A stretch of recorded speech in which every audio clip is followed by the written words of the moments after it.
Hello my dear students, welcome back to my YouTube channel. मेरे YouTube channel पर आप लोग का बहुत बहुत स्वागत है। डियर स्टूडेंट, आज काफ़ी दिनों के बाद मैं आप लोगों की फिर से बीए फिफ्थ सेमेस्टर की शिक्षा शास्त्र की कक्षा को लेकर उपस्थित हुआ हूं। और इतने दिनों तक क्लासेस आप लोगों की नहीं चल पा रही थी, कुछ हेल्थ इश्यूज़ वगैरह थी। और अभी भी देखिए गले में थोड़ा सा प्रॉब्लम है, आवाज़ में कुछ डिफरेंस आप लोग को महसूस हो रहा होगा। तो हम लोग पहले आप लोगों के फिफ्थ सेमेस्टर में 2 यूनिट का अध्ययन कर चुके हैं। और मैंने जैसा कि आप लोगों को सिलेबस बताते समय बताया था कि आपका जो ये फिफ्थ सेमेस्टर है 2 पेपरों में विभाजित है। 2 पेपरों में आपको 8-8 यूनिट जो है अध्ययन करना है। तो मैंने आप लोगों का पहला पेपर अध्ययन कराना शुरू किया था आप लोग को, जिसमें हम लोगों ने सबसे पहले असेसमेंट आकलन के बारे में देखा था। उसके बाद फिर जो दूसरा यूनिट था उसमें हम लोगों ने नॉर्म्स के बारे में देखा था, मानक क्या होते हैं। और आज हम लोगों को आपके इस पेपर का जो तीसरा यूनिट है जिसका नाम है अचीवमेंट टेस्ट यानी उपलब्धि परीक्षण, इसके बारे में अध्ययन करना है। और इसमें हम लोग देखेंगे कि ये उपलब्धि परीक्षण क्या होता है, इसके लिए कौन कौन सी चीज़ें जो है मान्य होती हैं, इसका क्या उद्देश्य होता है। तो इन सारी चीज़ों को हम लोग को आज की क्लास में देखना है। और देखिए, मैंने आप लोगों का ये जो सिलेबस है इस तरीके से अपने तरीके से प्रिपेयर किया है कंप्लीट कराने के लिए कि एग्ज़ाम से पहले तक आपका जो है सिलेबस लगभग कंप्लीट हो जाएगा।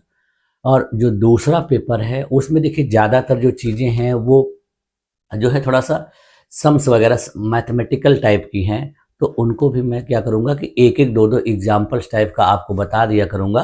तो उसी के आधार पे आप कुछ चीज़ों को हल कर लेंगे। बाकी उसमें जो थ्योरेटिकल चीज़ें हैं उसको तो हम लोग समय पे कर लेंगे। ठीक है, तो चलिए आज हम लोग शुरू करते हैं आपके इस पेपर का जो तीसरा यूनिट है। क्या नाम है? अचीवमेंट टेस्ट, उपलब्धि परीक्षण। और इसकी आज की ये पहली कक्षा है। ठीक है, तो चलिए आइए शुरू करते हैं आज की आपकी जो है फिफ्थ सेमेस्टर की तीसरे यूनिट की क्लास। हम लोग क्या अध्ययन कर रहे हैं? बीए फिफ्थ सेमेस्टर शिक्षा शास्त्र। और आपके पेपर 1 का नाम क्या है? एजुकेशनल असेसमेंट, शैक्षिक आकलन। आपके कोर्स का कोड क्या है? E010501T। ठीक है, और आपको आज जो क्लास करनी है यानी आपको यूनिट 3 का अध्ययन करना है। यूनिट 3 जो है आपका अचीवमेंट टेस्ट यानी उपलब्धि परीक्षण से रिलेटेड है। इसमें इसी के बारे में अध्ययन करना है। इससे पहले आपको क्या पढ़ना है कि मीनिंग, एम्स एंड टाइप्स यानी अर्थ, उद्देश्य और प्रकार। दूसरा क्या पढ़ना है आपको? सब्जेक्टिव वर्सेज ऑब्जेक्टिव टेस्ट यानी आत्मनिष्ठ बनाम वस्तुनिष्ठ परीक्षण में क्या डिफरेंस है, ये दोनों में क्या अंतर है। और फिर इसमें आपको पढ़ना है characteristics of a good test यानी एक अच्छे परीक्षण की क्या विशेषताएं होती। यानी इतनी चीज़ें आपको इस यूनिट में पढ़नी है। अब देखिए हम लोग शुरू करते हैं। आपका इस यूनिट का सबसे पहला जो टॉपिक है उपलब्धि परीक्षण, अचीवमेंट टेस्ट। ठीक है, और इसका अर्थ देख लेते हैं सबसे पहले। तो देखिए यहाँ क्या दिया है कि उपलब्धि परीक्षण वे परीक्षण हैं जो विद्यार्थियों के द्वारा किसी विशेष अवधि में सीखे गए ज्ञान, कौशल और क्षमताओं को मापने के लिए आयोजित किए जाते हैं। यानी कहने का मतलब यह है कि ये इस प्रकार का टेस्ट होता है कि किसी एक टाइम पीरियड में, पर्टिकुलर टाइम में आपने या किसी स्टूडेंट ने क्या चीज़ें सीखी हैं, कौन सा ज्ञान प्राप्त किया है, कौन सी स्किल उसको प्राप्त हुई है, ये सारी चीज़ें इस अवधि में, इस टेस्ट में मापा जाता है। इससे देखिए विद्यार्थियों की शैक्षिक प्रगति, एजुकेशनल प्रोग्रेस को मापा जाता है। इनका प्रयोग यह जानने के लिए होता है कि विद्यार्थी ने पाठ्यक्रम यानी क्यूरिकुलम में निर्धारित उद्देश्यों को किस हद तक प्राप्त किया है। यानी इसमें ये पता लगाया जाता है कि किसी स्टूडेंट ने क्लास में इतने दिनों तक जो चीज़ें पढ़ाई गई हैं उसको कितने हद तक सीखा है, क्या नया उसको हासिल हुआ है, ये सारी चीज़ें इसमें देखी जाती हैं। ये सीखने के परिणाम यानी लर्निंग आउटकम्स को मापता है, न कि बुद्धि को, ना तो योग्यता को। यानी इसमें जो सिलेबस यानी पाठ्यक्रम, क्यूरिकुलम में जो चीज़ें दी गई हैं उसके रिगार्डिंग उसने क्या क्या चीज़ें सीखी हैं ये देखा जाता है। इसमें ये नहीं देखा जाता कि उसकी बुद्धि का स्तर किस प्रकार का है या उसके अंदर एप्टीट्यूड या उस चीज़ को सीखने की अभियोग्यता, अभिक्षमता है कि नहीं, ये नहीं मापा जाता है। बस ये देखा जाता है कि उसको 2 महीने, 4 महीने, 6 महीने जो चीज़ पढ़ाई गई है, उसने उस चीज़ को किस तरीके से सीखा गया, उसी चीज़ को मापा जाता है। इसका उदाहरण देखिए, जैसे आप लोगों का इस सेमेस्टर एग्जाम है, या फिर जैसे टीचर्स के द्वारा पढ़ाने के बाद टेस्ट लिया जाए आपका, तो ये हो पता चलता है कि हाँ, 1 हफ्ते तक या इस चैप्टर को पढ़ाने के बाद टीचर ने आपका टेस्ट लिया। इससे पता चल जाता है कि आपने उस टेस्ट में किस प्रकार का परफॉर्म किया है। तो ये सारी चीज़ें किसके अंतर्गत आती हैं? अचीवमेंट टेस्ट या उपलब्धि परीक्षण। ठीक, देखिए अब इसका उद्देश्य देख लेते हैं। उद्देश्य या लक्ष्य, एम्स ऑफ अचीवमेंट टेस्ट, इसका क्या लक्ष्य होता है, क्या उद्देश्य होता है? तो देखिए, पहला क्या होता है कि शैक्षिक उपलब्धि का मूल्यांकन करना, यानी किसी भी स्टूडेंट ने जो एजुकेशनल अचीवमेंट प्राप्त किया है उसका इवेल्युएशन असेसमेंट करना, यानी विद्यार्थी ने पाठ्यक्रम के विभिन्न विषयों में कितना ज्ञान अर्जित किया है इसका मूल्यांकन करना, यानी जो पाठ्यक्रम है उसके जो जो विभिन्न प्रकार के विषय हैं, तो उसने उन विषयों को किस तरीके से पढ़ा है और क्या क्या चीज़ें सीखी हैं। दूसरा उद्देश्य देखिए क्या होता है, शिक्षण की प्रभावशीलता मापना, यानी टीचर के द्वारा जो टीचिंग की जा रही है वो कितनी प्रभावी है, यह भी इसमें मापा जाता है, यानी केवल स्टूडेंट का नहीं। अगर स्टूडेंट का परफॉर्मेंस खराब है तो देखिए चीज़ें किसके ऊपर जाती हैं? टीचर के, यानी टीचर ने सही से नहीं पढ़ाया होगा तभी तो स्टूडेंट का परफॉर्मेंस अच्छा नहीं है। अगर 1-2 स्टूडेंट का गड़बड़ हो रहा है परफॉर्मेंस तो चलो ठीक है, लेकिन लगभग औसतन अगर बहुत से स्टूडेंट का परफॉर्मेंस सही नहीं है तो उसमें जिम्मेदारी किसकी हो जाती है? शिक्षक की। तो शिक्षक की प्रभावशीलता भी पता चलती है कि उसने किस तरीके से बच्चों को पढ़ाया है।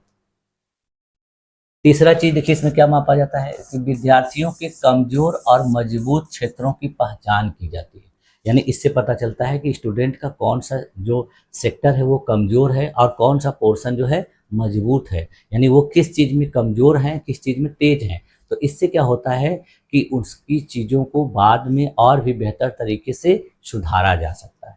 देखिए, सीखने में आने वाली कठिनाइयों को समझना और सुधारात्मक कार्यक्रम बनाना, जो जो कठिनाई आ रही है उसके लिए सुधारात्मक कार्यक्रम बना के टीचर्स के द्वारा फिर से उसको करा दिया जाएगा, बच्चे का वो चीज सही हो जाएगा। अगला देखिए एम्स और ऑब्जेक्टिव क्या है कि शैक्षिक प्रगति का रिकॉर्ड रखना, यानी बच्चे ने कौन कौन से सत्र में, कौन कौन से सेमेस्टर में क्या प्रोग्रेस किया है उसका एक रिकॉर्ड रखना। रिकॉर्ड इसलिए रखा जाता है कि आपके गार्जियन को दिखाने के लिए, आपके और भी किसी व्यक्ति को दिखाने के लिए कि उसको ये पता चले कि आपने इतने दिनों में ये चीज़ें सीखी हैं, आपका इस चीज़ में इतना नंबर आया है, तो आपका ये परफॉर्मेंस है। इसी के आधार पे देखिए आपका रिजल्ट भी तैयार होता है कि आप अलग अलग सेमेस्टर में कितना कितना मार्क्स पाए हैं, फिर सभी सेमेस्टर का जो आपका परफॉर्मेंस है उसी के आधार पर आपका एक फाइनल रिजल्ट दिया जाता है। तो ये एक तरह का रिकॉर्ड ही हो गया। अब देखिए अगला इसका उद्देश्य क्या है, प्रोन्नति, चयन और पुरस्कार। इसी की अचीवमेंट टेस्ट के आधार पर देखिए स्टूडेंट का अगली कक्षा में प्रोन्नति किया जाता है। अगर आपने कक्षा 6 में पढ़ाई किया तो 7 में जाएंगे, कक्षा 10 में पढ़ाई किया तो 11 में जाएंगे, 12 में किया तो बीए फर्स्ट में जाएंगे, बीएससी फर्स्ट में जाएंगे, बीकॉम फर्स्ट में जाएंगे, तो ग्रेजुएशन में जाएंगे। तो इस तरीके से आपका प्रोन्नति होता है। उसके बाद फिर देखिए सिलेक्शन होता है। अगर आपने अच्छा परफॉर्मेंस किया या आपने कुछ ऐसा एग्जाम दिया है, कोई ऐसा टेस्ट दिया है जिसमें सिलेक्शन किया जाता है बच्चों का, तो आपका परफॉर्मेंस अच्छा रहेगा तो आपको सेलेक्ट कर लिया जाएगा। जैसे आजकल देखिए कि गवर्नमेंट के द्वारा बहुत से ऐसे जो बच्चे हैं, मेरिटोरियस बच्चे हैं, मेधावी बच्चे हैं, उनको देखिए क्या होती है, स्कॉलरशिप दी जाती है। तो उस स्कॉलरशिप के लिए आप अगर क्वालिफाई हो जाओगे तो आपको सेलेक्ट कर लिया जाएगा, आपको स्कॉलरशिप दी जाएगी। उसके बाद कुछ बच्चों को पुरस्कार भी दिया जाता है, स्कूल कॉलेज के लेवल पर भी मिलता है, डिस्ट्रिक्ट लेवल पर भी मिलता है, स्टेट लेवल पर भी मिलता है, नेशनल लेवल पर भी मिलता है। अब आपका परफॉर्मेंस किस प्रकार का है, तो ये सारी चीज़ें जो हैं इसके उद्देश्य होते हैं किस चीज़ की, अचीवमेंट टेस्ट के। देखिए अब अचीवमेंट टेस्ट का प्रकार, अचीवमेंट टेस्ट कितने प्रकार का होता है, यानी उपलब्धि परीक्षण कितने प्रकारों में बांटा गया है।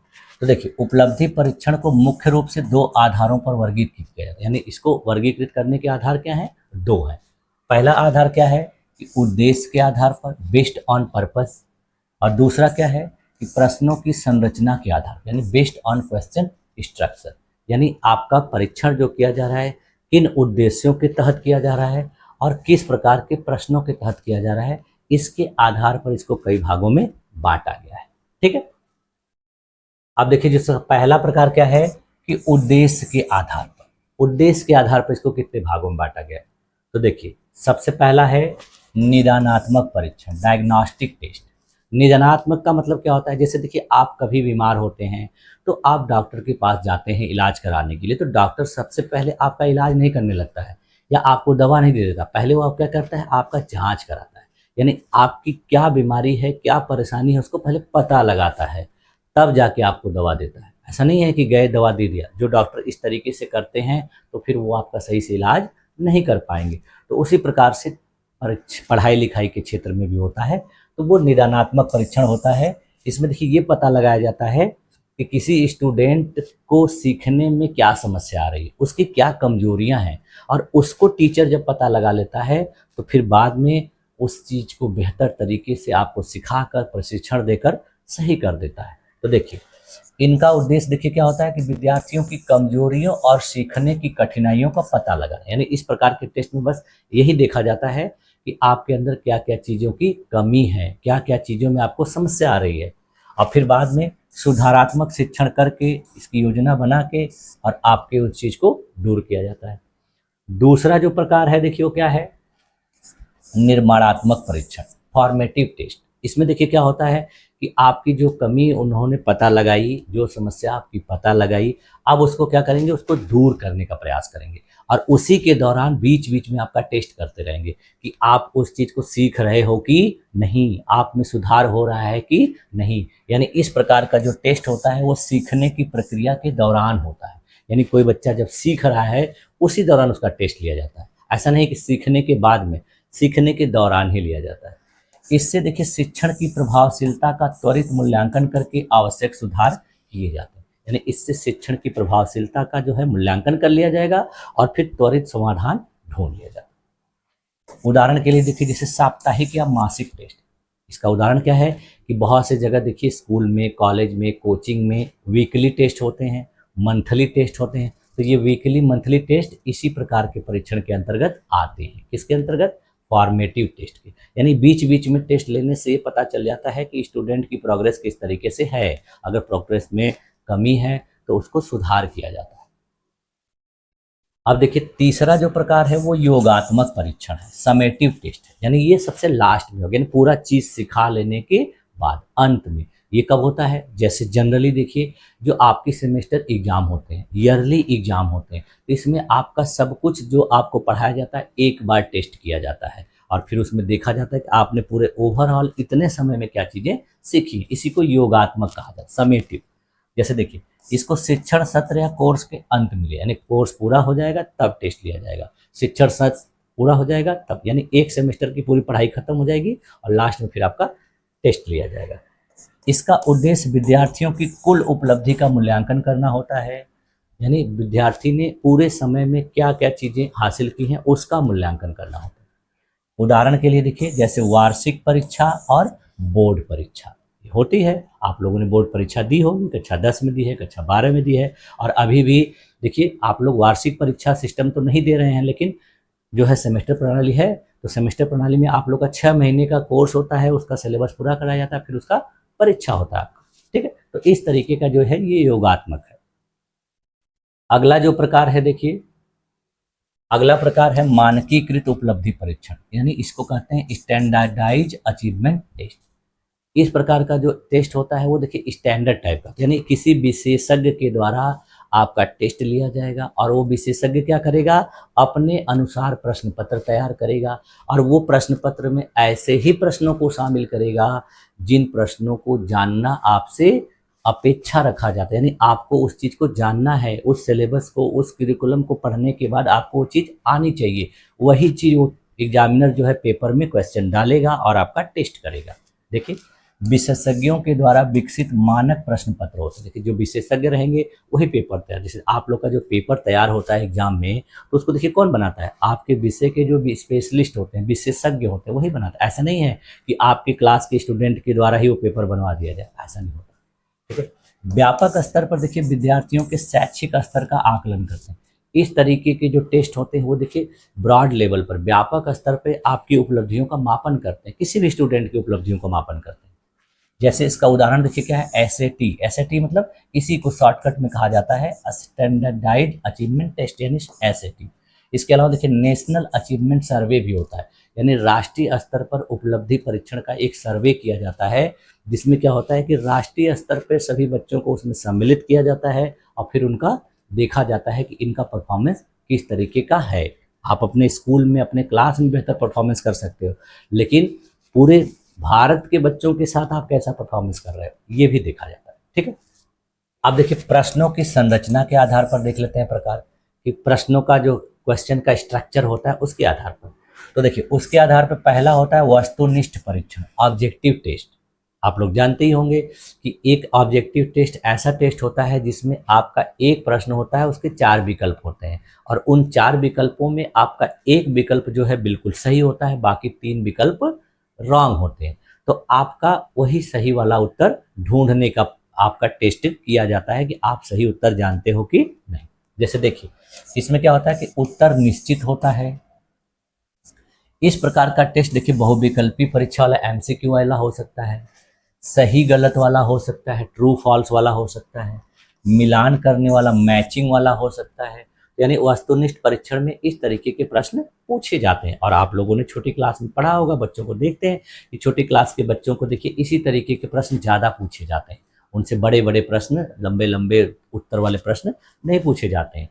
मूल्यांकन में निष्पक्षता एवं शीघ्रता रहती है, यानी इससे मूल्यांकन जल्दबाजी में होता है, शीघ्र होता है। आपकी क्लास में भी किया जा सकता है। अगर टीचर को आपका अचीवमेंट टेस्ट करना है तो वो बड़े प्रश्न ना पूछ के बल्कि क्या करे, जितना टॉपिक पढ़ाए रहे उसी से 10-15 ऑब्जेक्टिव क्वेश्चन पूछ ले, तो इससे क्या हो जाता है कि कम समय में आपका पूरा जो टॉपिक पढ़ाया गया है उसका एक तरह से मूल्यांकन हो जाएगा, परीक्षण हो जाएगा। ठीक, दूसरा देखिए क्या होता है निबंधात्मक परीक्षण, एसे टाइप टेस्ट। एसे टाइप टेस्ट का मतलब कि बड़े बड़े प्रश्न दिए जाएंगे निबंध टाइप के, 1 पेज के, 1.5 पेज के, 2 पेज के उत्तर वाले। तो इस प्रकार के टेस्ट में देखिए क्या होता है कि आपके विचारों को जानना चाहता है एग्जामिनर, परीक्षक, आपकी व्याख्या करने की क्षमता किस तरीके की है वो जानना चाहता है, आप किसी चीज को विवेचना कैसे करते हो ये जांचना चाहता है। इसमें देखिए आपकी गहन समझ और रचनात्मक क्षमता का भी आकलन होता है। यानी आपको कोई क्वेश्चन दे दिया गया कि जैसे सामाजिक विभाजन इस समय भारत में बहुत गंभीर समस्या बनती जा रही है, तो सामाजिक विभाजन किन किन आधार पर है, सामाजिक विभाजन के कौन कौन से कारक हैं, जाति के आधार पर, धर्म के आधार पर, लिंग के आधार पर, भाषा के आधार पर, क्षेत्र के आधार पर, तो इतने सारी चीज़ों के बारे में आपकी गहन जानकारी टेस्ट की जाएगी। तो इसमें आपके अंदर क्रिएटिविटी भी देखी जाएगी। तो इस तरीके के जो प्रश्न होते हैं इसमें व्यापक स्तर पे जो है उपलब्धि परीक्षण किया जाता है। ठीक है, आप देखिए अगला जो है मिश्रित प्रकार का है, यानी मिक्स्ड टाइप। मिश्रित प्रकार का मतलब कि इसमें आपसे कुछ ऑब्जेक्टिव क्वेश्चन भी पूछ लिए जाएंगे और कुछ ऐसे टाइप भी पूछ। इससे क्या होता है कि एक ही टेस्ट में दोनों तरीके का परीक्षण हो जाता है, यानी आपके तात्कालिक जो प्रश्नों के उत्तर देने की क्षमता किस तरीके की है, पूरे सिलेबस का नॉलेज आपका कैसा है वो पता चल जाएगा, और किसी पर्टिकुलर क्वेश्चन पर, किसी पर्टिकुलर टॉपिक पर आप किस प्रकार का विचार रखते हो, कैसा आंसर लिखते हो ये भी पता चले। यानी इसमें 2 अलग अलग टेस्ट लेने की जरूरत नहीं पड़ेगी। आप लोग देखते हैं कि आपके एग्जाम में क्वेश्चन जो आते हैं, देखिए कुछ क्वेश्चन शॉर्ट आंसर टाइप रहते हैं, कुछ लॉन्ग रहते हैं, कभी कभी कुछ एग्जाम में क्या होता है कि ऑब्जेक्टिव टाइप क्वेश्चन रहते हैं 10-15, उसके बाद फिर लॉन्ग आंसर टाइप। इसमें दोनों टेस्ट एक साथ हो जाते हैं। ठीक, देखिए इसमें वस्तुनिष्ठ एवं निबंधात्मक दोनों प्रकार के प्रश्न होते हैं। इससे संतुलित मूल्यांकन करने के लिए प्रयोग किया जाता है। ठीक, आप देखिए इसका कंक्लूजन क्या निकल के आ रहा है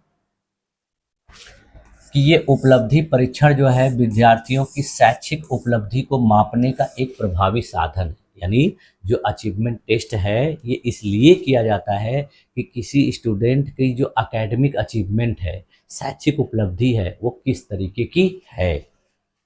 यह न केवल सीखने की गुणवत्ता का आकलन करता है बल्कि शिक्षण की प्रभावशीलता को भी परखने में सहायक है। यानी ये केवल स्टूडेंट का ही मूल्यांकन नहीं करता है कि बच्चा किस तरीके से सीख रहा है, क्या सीख रहा है, बल्कि यह भी मूल्यांकन करता है कि सिखाने वाला शिक्षक कितने प्रभावी तरीके से बच्चे को सिखा रहा है, बता रहा है, पढ़ा रहा है। यानी एक तरह देखा जाए तो इसमें शिक्षक का भी मूल्यांकन होता है और बच्चे का भी होता है। ठीक है, तो इसमें दोनों लोगों का एक ही साथ होता है। अगर शिक्षक अच्छे तरीके से बच्चों को पढ़ा रहा है, समझा रहा है, तो बच्चों का परफॉर्मेंस अच्छा रहेगा।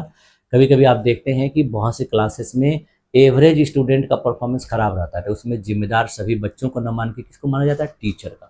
अगर एक दो बच्चों का, चार बच्चों का परफॉर्मेंस सही नहीं है तो हो सकता है कि चलो ठीक है, टीचर ने सही पढ़ाया, बाकी बच्चों का परफॉर्मेंस अच्छा है, इन बच्चों में ही कमी होगी। लेकिन ज़्यादातर बच्चों में अगर कमी है तो फिर कमी बच्चों को न देकर किसको दी जाएगी? टीचर को दी जाएगी। यानी टीचर के पढ़ाने में कमी है, टीचर के समझाने में कमी है, तो इस तरीके से दोनों लोगों का ये टेस्ट हो जाता है। ठीक, अब देखिए आगे आते हैं हम लोग। आपका जो इसी में अगला टॉपिक दिया गया था वो क्या है कि आत्मनिष्ठ यानी सब्जेक्टिव और ऑब्जेक्टिव दोनों टेस्ट क्या होते हैं, इनमें एक दूसरे से क्या अंतर हैं, इनको कैसे हम लोग अलग अलग करके देख सकते हैं। ठीक है, तो सबसे पहले हम लोग किसको देखते हैं? आत्मनिष्ठ परीक्षण को। ठीक है, अब देखिए इसका अर्थ देख लेते हैं। सब्जेक्टिव टेस्ट वे परीक्षण हैं जिसमें उत्तर देने के लिए विद्यार्थी को अपने विचारों, तर्कों और व्याख्या को विस्तार से प्रस्तुत करना पड़ता है। अभी हम लोगों ने ऊपर देख लिया कि जो ऐसे टाइप के प्रश्न होते हैं, लॉन्ग आंसर टाइप के प्रश्न होते हैं, जो सब्जेक्टिव टाइप के प्रश्न होते हैं, तो उसमें क्या होता है कि जब किसी स्टूडेंट को आंसर लिखना होता है तो उसमें उसको अपने विचारों का, अपने तर्कों का, अपनी व्याख्या की क्षमता का विस्तृत उत्तर देना होता है, यानी विस्तृत रूप से प्रस्तुत करना पड़ता है। तो ये एक तरह से क्या हो जाता है कि यह मापता है कि किसी भी स्टूडेंट के अंदर सोचने की क्षमता किस तरीके की है, व्याख्या करने की क्षमता किस तरीके से है, या किसी चीज़ की कितनी समझ उसके पास है। इससे देखिए मूल्यांकन शिक्षक के निर्णय पर भी निर्भर होता है। यानी इस प्रकार का जो मूल्यांकन होता है वो टीचर के डिसीजन पर डिपेंड करता है। यानी टीचर आपके द्वारा लिखे गए उत्तर का किस तरीके से मूल्यांकन करता है, वो किस प्रश्न को सही, आपके उत्तर को सही मानता है। तो इस तरीके से एक तरह से इस प्रकार का टेस्ट कभी कभी क्या हो जाता है, पक्षपात का भी शिकार हो जाता है। ठीक, टीचर क्या होता है कभी कभी पक्षपात कर सकते हैं, या टीचर आपके द्वारा लिखे गए तथ्यों से, आपके द्वारा लिखी गई बात से, जानकारी से सहमत ना हो, तो भी उसमें आपको नंबर कम मिलेगा। देखिए इस प्रकार के टेस्ट की विशेषता क्या होती है कि इसमें उत्तरों की कोई निश्चित लंबाई नहीं होती। यानी इस प्रकार का टेस्ट जो होता है इसमें देखिए उत्तर का कोई फिक्स्ड लेंथ नहीं होता है। इसलिए देखते होंगे आप लोग जब क्वेश्चन पूछता है तो लगभग लिखा रहता है, यानी लगभग कह देगा कि लगभग 100 शब्दों में। यानी इसका मतलब क्या है कि आपको इस तरह के प्रश्न का उत्तर लिखना है लगभग 100 शब्दों में। अब थोड़ा बहुत कम भी हो सकता है, थोड़ा बहुत ज़्यादा भी हो सकता है, ऐसा नहीं है कि आपको 100 शब्द गिन के ही लिखना है। ठीक, उसके बाद देखिए इस प्रकार के प्रश्नों में रचनात्मकता की, क्रिएटिविटी की, रीजनेबिलिटी की, तार्किकता की और व्याख्या की जो क्षमता होती है वो मापी जाती है। यानी किसी भी स्टूडेंट में ये सब गुण हैं कि नहीं। इसके अलावा देखिए उत्तरों के मूल्यांकन में शिक्षक की व्यक्तिगत राय का प्रभाव हो सकता है। यानी जब क्वेश्चन का मूल्यांकन किया जाएगा, कॉपी चेक की जाएगी, आपकी आंसर चेक किया जाएगा, तो उसमें जो टीचर है उसका पर्सनल ओपिनियन भी शामिल हो सकता है। टीचर की व्यक्तिगत राय क्या है आपके उत्तर के प्रति, इससे आपका जो परफॉर्मेंस है, आपका रिजल्ट है, वो प्रभावित हो सकता है। इस प्रकार के टेस्ट का देखिए उदाहरण देख लीजिए। उदाहरण देखिए क्या है कि इस प्रकार का जो टेस्ट होता है और निबंधात्मक प्रश्न हो सकता है, लंबे उत्तर वाले लॉन्ग आंसर टाइप क्वेश्चंस हो सकते हैं, व्याख्यात्मक प्रश्न डिस्क्रिप्टिव क्वेश्चंस भी हो सकते हैं। यानी इस तरीके के जो प्रश्न होते हैं वो सब्जेक्टिव में आते हैं। अब देखिए इस प्रकार के टेस्ट का लाभ क्या है कि इससे गहन ज्ञान और सोचने की क्षमता का आकलन किया जाता है।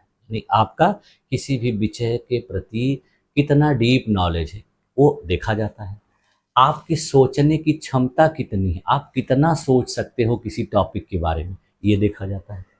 इसके अलावा इसमें रचनात्मकता और तर्क शक्ति को भी मापने में बहुत सहायता मिलती है। यानी आपके अंदर क्रिएटिविटी किस प्रकार की है, रीजनेबिलिटी किस प्रकार की है, उसको मापा जाता है। इसके देखिए कुछ हानियां भी हैं, कुछ लिमिटेशंस भी हैं। वो देखिए सबसे पहला क्या है कि निष्पक्षता की कमी हो सकती है। मैंने अभी थोड़ी देर पहले ही बताया आप लोग को कि इसमें क्या हो सकता है कि आपके साथ जो है पक्षपात हो सकता है। अब वो टीचर के ऊपर डिपेंड करता है। तो टीचर कभी कभी इस तरह के प्रश्नों का उत्तर जब चेक करते हैं तो पक्षपात कर देते हैं। क्या करते हैं पक्षपात कि कभी कभी क्या होता है कि कुछ टीचर जो है बच्चों की हैंड राइटिंग देखने लगते हैं, कुछ टीचर ऐसे होते हैं कि क्वेश्चन की लेंथ पर ध्यान देने लगते हैं, कुछ टीचर जो है पॉइंट वाइज आंसर ढूंढते हैं, कुछ टीचर छोटे छोटे पैराग्राफ में ढूंढते हैं। मतलब सबका अपना अपना अलग अलग तरीका होता है और उसके आधार पर वो क्या करते हैं, पक्षपात कर सकते हैं। इस प्रकार के टेस्ट में देखिए समय अधिक लगता है। क्यों समय अधिक लगता है?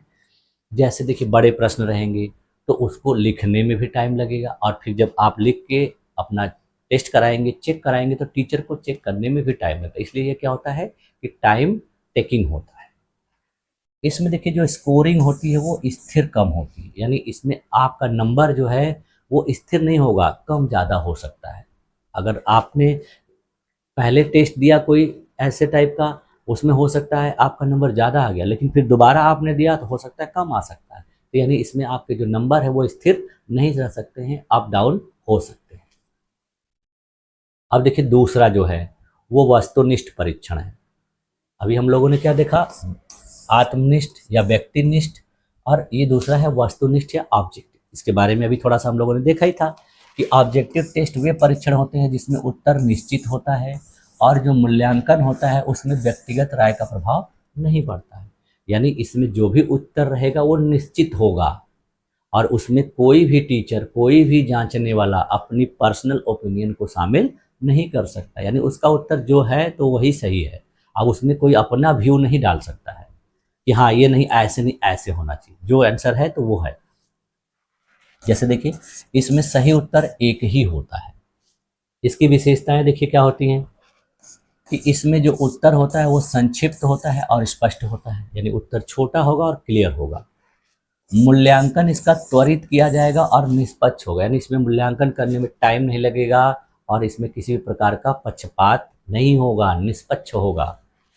इसमें जो प्रश्नों की संख्या है वो अधिक रखी जा सकती है। अब देखिए जो बड़े प्रश्न होते हैं उसमें ज़्यादा प्रश्न नहीं पूछे जा सकते क्योंकि टाइम लगता है, लेकिन इसमें प्रश्नों की संख्या ज़्यादा की जा सकती है। और इसलिए देखिए क्या होता है कि टीचर्स क्या होता है कि पूरे टॉपिक से रिलेटेड, पूरे चैप्टर से रिलेटेड हर टॉपिक का एक एक प्रश्न शामिल कर सकते हैं। तो इसमें पूरे टॉपिक का टेस्ट आसानी से हो जाता है, लेकिन लॉन्ग आंसर टाइप में नहीं हो पाता है। किसी एक दो टॉपिक का ही प्रश्न पूछने से ही समय ज़्यादा लग जाता है। देखिए उदाहरण के लिए देखिए जैसे बहुविकल्पी प्रश्न, मल्टीपल चॉइस क्वेश्चन, सही गलत वाले प्रश्न, रिक्त स्थान वाले प्रश्न, मिलान करने वाले प्रश्न, ये सब इसके उदाहरण हैं। अब देखिए इसके लाभ क्या हैं। इस प्रकार का टेस्ट जो है अंकन यानी स्कोरिंग को शीघ्र और निष्पक्ष बनाता है। इसमें तुरंत नंबर मिलता है, जल्दी में नंबर मिलता है, क्योंकि ऑब्जेक्टिव क्वेश्चन को लोग जल्दी जल्दी सॉल्व कर लेते हैं, कम समय में ज़्यादा नंबर मिले। लेकिन लॉन्ग आंसर टाइप क्वेश्चन को लिखने में भी टाइम मिलता है और नंबर भी कभी कभी कम मिल जाता है। विषय की व्यापकता का आकलन संभव, अभी मैंने बताया कि इसमें क्या होता है कि सभी चैप्टर से रिलेटेड क्वेश्चन ऑब्जेक्टिव टाइप के पूछे जा सकते हैं और इससे क्या होगा कि हर चैप्टर का, हर टॉपिक का मूल्यांकन हो जाएगा और समस्या नहीं है। लेकिन लॉन्ग आंसर में तो सभी से तो बड़े प्रश्न नहीं पूछे जा सकते हैं, किसी से पूछे जाएंगे, किसी से नहीं पूछे जाएंगे, तो सबका व्यापक रूप में मूल्यांकन नहीं हो पाएगा। इसका सांख्यिकी विश्लेषण करना भी आसान होता है, यानी स्टैटिकल, यानी अंकों के रूप में, संख्या के रूप में भी इसका विश्लेषण करना आसान हो जाता है। अब देखिए इसकी भी कुछ लिमिटेशंस हैं, कुछ हानियां हैं। वो क्या है देखिए कि इससे रचनात्मकता एवं गहन व्याख्या की क्षमता का मूल्यांकन नहीं किया जा सकता। यानी अगर कोई सोचे कि शॉर्ट आंसर टाइप क्वेश्चन में या ऑब्जेक्टिव क्वेश्चन में किसी की गहनता का जांच करे, किसी की रचनात्मक कौशल का जांच करे, तो उसमें कौन सी रचनात्मक कौशल लगे? कुछ नहीं लगेगा। वो तो जो एग्जैक्ट आंसर है वो सभी स्टूडेंट के लिए एक ही बराबर है, तो उसमें कोई क्रिएटिविटी अलग से नहीं लगेगी। इसमें देखिए अनुमान लगाने, गेसिंग से भी सही उत्तर मिलने की संभावना रहती है। देखिए ये भी इसमें एक बेनिफिट होता है कि बहुत से स्टूडेंट जो होते हैं आंसर नहीं भी आता रहता है, लेकिन गेस के आधार पर तुक्का मार देते हैं। जैसे आप लोग सुने कि तुक्का मार देना, तो उसमें क्या हो जाता है कि नहीं आते हुए भी कभी कोई प्रश्न सही हो जाते हैं, तो उसमें उनका कोई अलग से एफर्ट तो नहीं लगा, लेकिन फिर भी उनको मार्क्स मिल जाते हैं। तो इसीलिए इसमें कह रहा है कि इसमें कभी कभी गेस से भी अनुमान सही मिल जाता है। ठीक है, तो इस तरीके से देखिए आज की क्लास में यहीं तक रखा जाए। और मैंने अपने तरीके से आप लोगों को बेहतर प्रयास किया है कि सारी चीज़ों को समझा सकूं, और मेरे गले में प्रॉब्लम होते हुए भी मैंने आप लोगों को इन सारी चीज़ों को अच्छे तरीके से समझाने का प्रयास किया है। और मुझे उम्मीद है कि आप लोगों को ये सारी चीज़ें अच्छी तरीके से समझ में आ गई होंगी। अगर किसी भी स्टूडेंट को कोई भी चीज़ सही से ना समझ में आए या किसी भी प्रकार की कोई दिक्कत हो, कोई डाउट हो, तो आप लोग कमेंट करके मुझसे पूछ सकते हैं। मैं आप लोगों को ज़रूर जवाब दूँगा। ठीक है? तो आप लोगों ने मेरी इस क्लास में अपने आप को इतनी देर तक इतने धैर्यपूर्वक बनाए रखा, इसके लिए आप लोग का बहुत-बहुत धन्यवाद। मिलते हैं नेक्स्ट क्लास में, तब तक के लिए थैंक यू।